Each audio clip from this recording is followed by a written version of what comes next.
Good afternoon, everyone, and thank you, Congressman Payne, for your hard work on this really important subject, and also to the workers here today who are brave enough to take a stand against independent contractor misclassification and wage theft. My name is Leberstein. I'm a staff attorney with the National Employment Law Project, a nonprofit organization that promotes policies to create good jobs and enforce hard-won worker rights. We've worked with the unions here today, worker centers, and government leaders for years to stem independent contractor abuses and wage theft. But despite the great organizing work of all of these groups and important state-level reforms, workers continue to get cheated every day out of their wages and out of important workplace protections. And too often, employers are getting away with it. In many of our growth sectors, the ones that are supposed to be rebuilding the economy and helping our nation recover since the recession, employers force workers to be called independent contractors as a condition of getting a job. They might change employees into independent contractors overnight into franchisees or other non-employee labels to cut costs. And we see workers being paid off the books completely with no reporting or withholding of the basic payroll taxes or insurance. Obviously, this has a huge strain on government revenues in the form of unpaid taxes.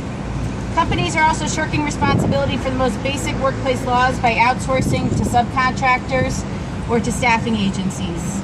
These new arrangements can confuse both workers and the government agencies charged with protecting the laws, because they help companies to claim that the subcontractor is the sole employer and the only one responsible for the workers.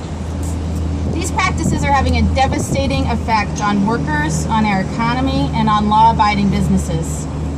Workers who are misclassified or contracted out suffer a huge drop in wages.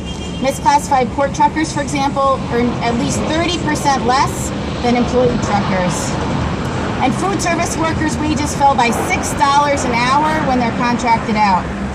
Median hourly wages for workers in janitorial, fast food, home care, and food service, the jobs that are on the rise since the recession, jobs where contracting out and franchising are most extensive, are $10 an hour or less.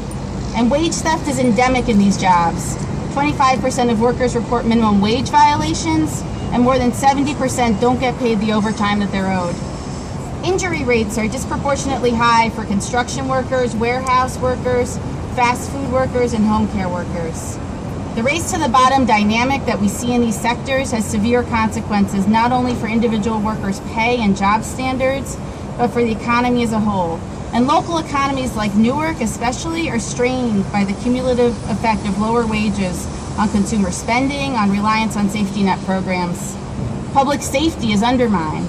Responsible employers trying to play by the rules can't compete.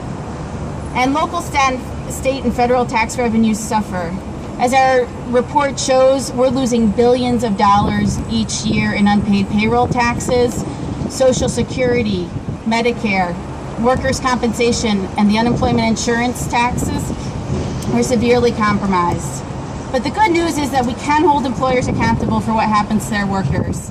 The Payroll Fraud Prevention Act, co-introduced by Congressman Payne and Courtney, would strengthen protections against independent contractor misclassification. We tried to pass the construction industry independent contractor out, but Governor Christie vetoed a similar bill for the port trucking industry this past session. We need to follow the good example of our neighbors in New York and pass this law.